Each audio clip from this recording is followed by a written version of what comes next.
Testemunhos para a Igreja, volume 5, capítulo 60. Conselhos aos jovens. Gostaria de dizer aos estudantes da Academia de South Lancaster: chegai-vos a Deus, e Ele se chegará a vós. Tiago capítulo 4, verso 8. Nunca se envergonhem de sua fé, nem sejam vocês encontrados no lado do inimigo. Vós sois a luz do mundo. Mateus capítulo 5, verso 14. Sua fé deve ser revelada como preciosa verdade que todos deveriam possuir e precisam possuir se quiserem ser salvos. Como um povo, somos minoria. Não somos populares. Nossos inimigos estão nos espreitando para atraiçoar-nos e arruinar nossa vida. Eles não apreciam nossos motivos. Interpretam mal nosso zelo sincero e nosso intenso desejo de que os outros vejam e compreendam a verdade, para que possam fazer a vontade de Deus obedecendo a todos os seus mandamentos. Porém, deveríamos combater o bom combate da fé e ser achados firmes e constantes, sempre abundantes na obra do Senhor. 1 Coríntios capítulo 15, verso 58. É com sentimentos de inexprimível tristeza e algumas vezes quase em desespero que contemplo a condição dos jovens e vejo quão difícil é motivá-los a obter uma educação para a qual, eu sei, Deus liberalmente lhes concederia habilidades. Sem a educação, eles serão incompetentes e ineficientes em qualquer lugar. Todavia, obtendo-a, serão expostos a perigos e tentações. Satanás tentará empregar suas cultivadas habilidades em seu serviço. Alguns empregam suas energias para maus propósitos. O sutil veneno da sensualidade corre em suas veias e pouco empecilho encontra em seu curso. Ele é fascinante, enfeitiçante. A mente que, com o devido cuidado da integridade moral, é capaz de alto grau de cultivo e excelência literária, é em geral degradada para servir à concupiscência.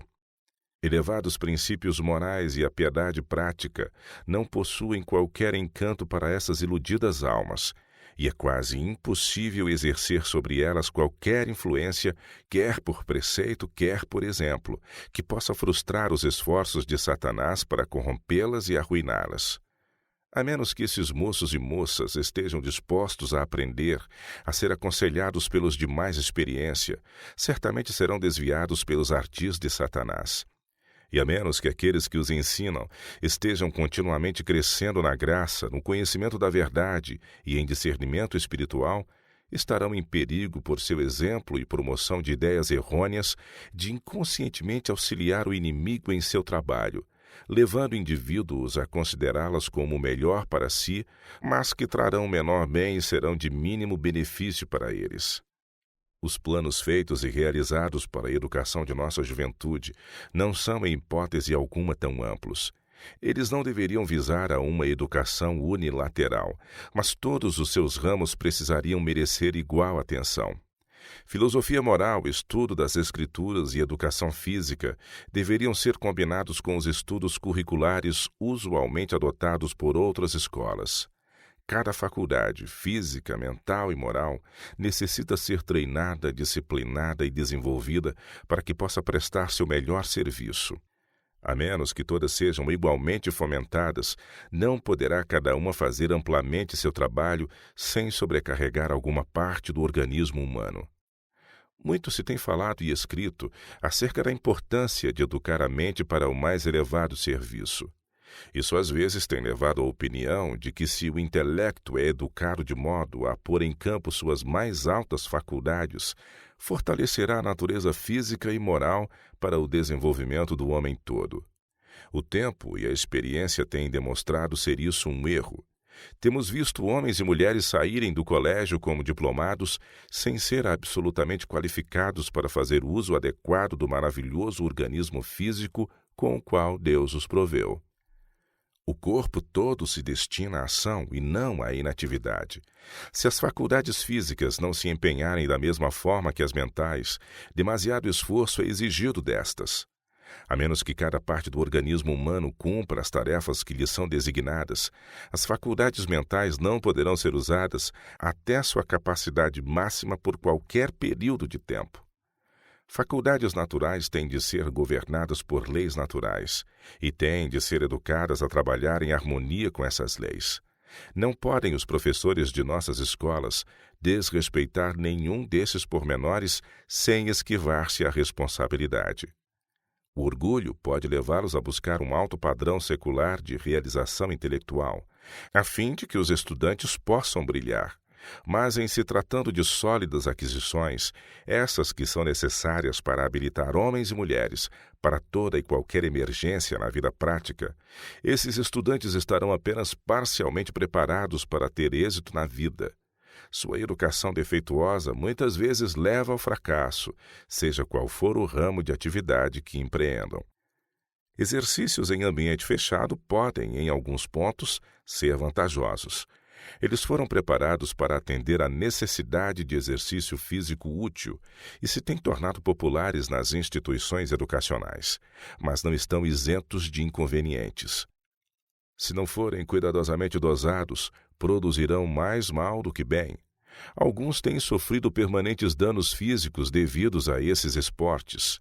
Atividades manuais ligadas às nossas escolas, se corretamente ministradas, tomarão com vantagens o lugar do ginásio de esportes.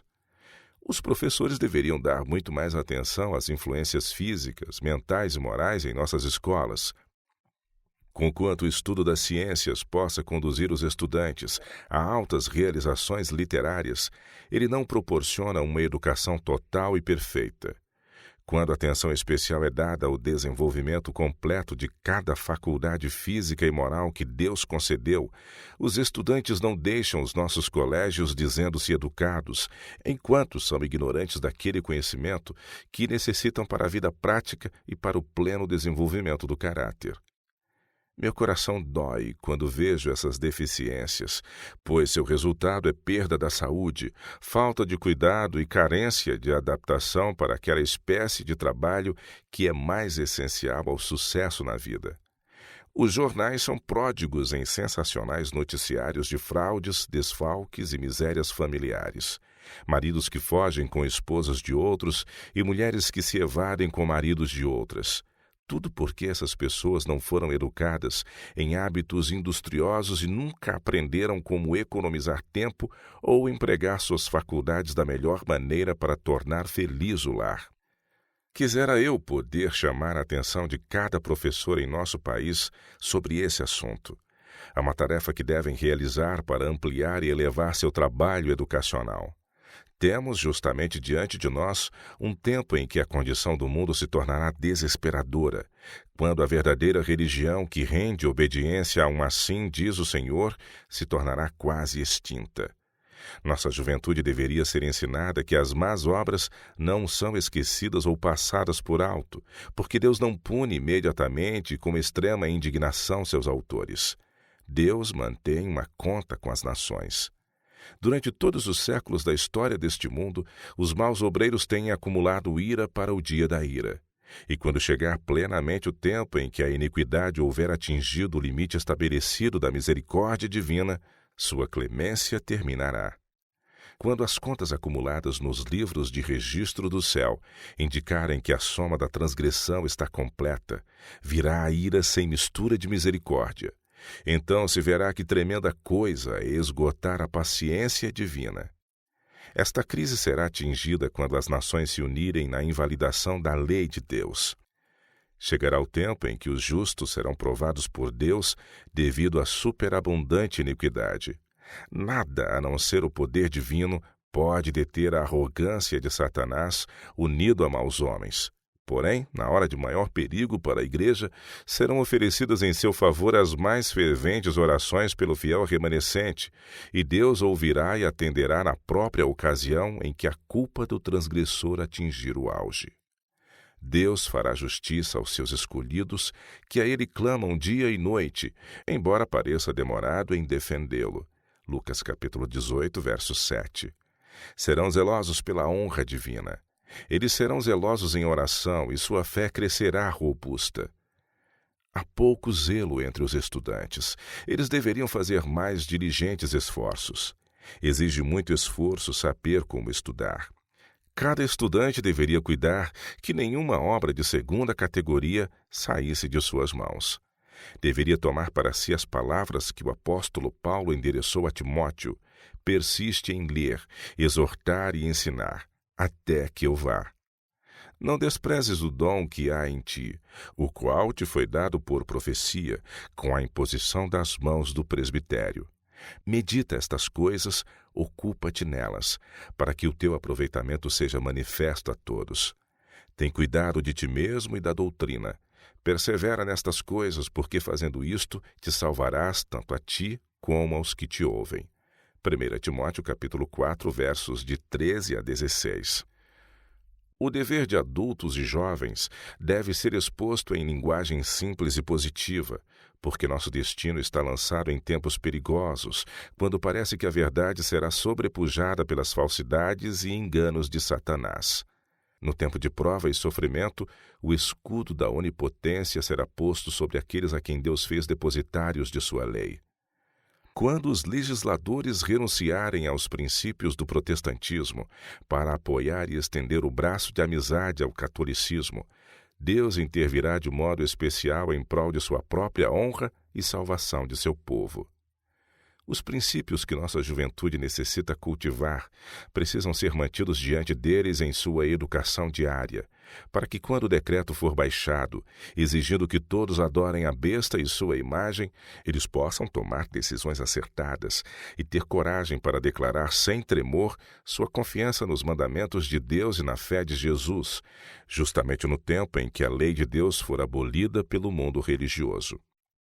Aqueles que vacilam agora e são tentados a seguir na esteira dos apóstatas que abandonam a fé, dando ouvidos a espíritos enganadores e doutrinas de demônios, certamente serão encontrados do lado dos que anulam a lei de Deus, a menos que se arrependam e firmem seus pés na fé que uma vez foi entregue aos santos.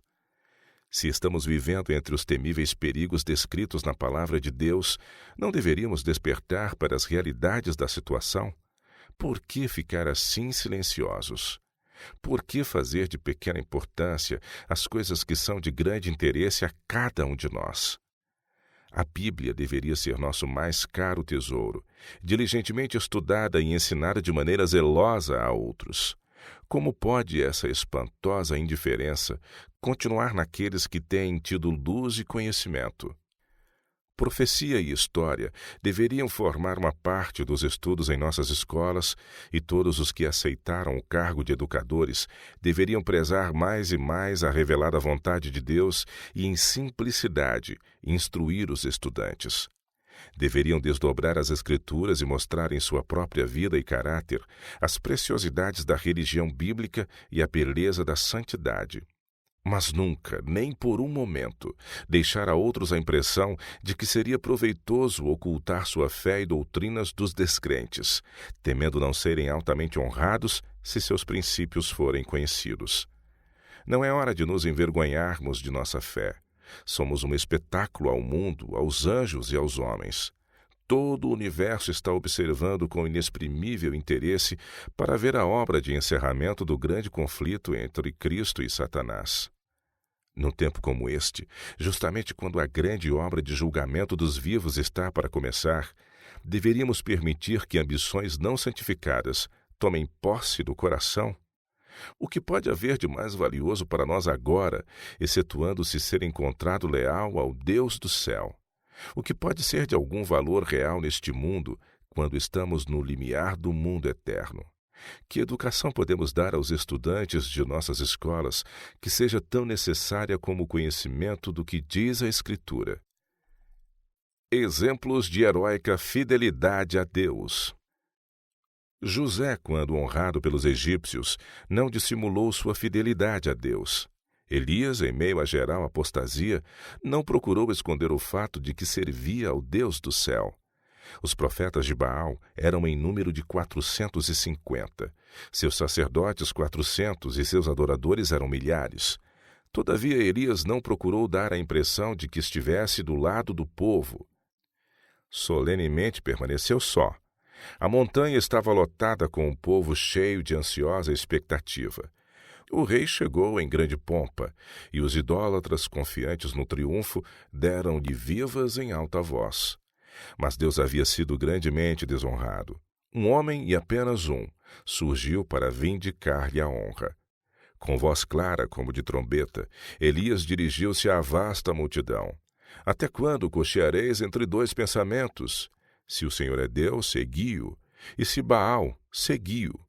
1 Reis, capítulo 18, verso 21. O Senhor Deus que governa os céus foi reivindicado e os adoradores de Baal mortos. Onde estão os Elias de hoje? A história de Daniel é notável. Ele praticou sua fé e princípios sob grande oposição. Foi condenado à morte porque não quis reduzir um jota de sua submissão a Deus, mesmo em face do decreto real. Nestes dias poderia ser chamado de excesso de integridade ir, como era seu costume, 3 vezes por dia e ajoelhar-se diante de uma janela aberta para orar. Embora soubesse que olhos espreitadores o estavam observando e que seus inimigos estavam prontos a acusá-lo de infidelidade para com o rei. Mas Daniel não permitiria que nenhum poder terreno se interpusesse entre ele e seu Deus, mesmo ante a perspectiva de morte na cova dos leões. Embora Deus não tivesse evitado que Daniel fosse lançado na cova dos leões, um anjo esteve com ele e fechou a boca das feras para que nenhum mal lhe acontecesse.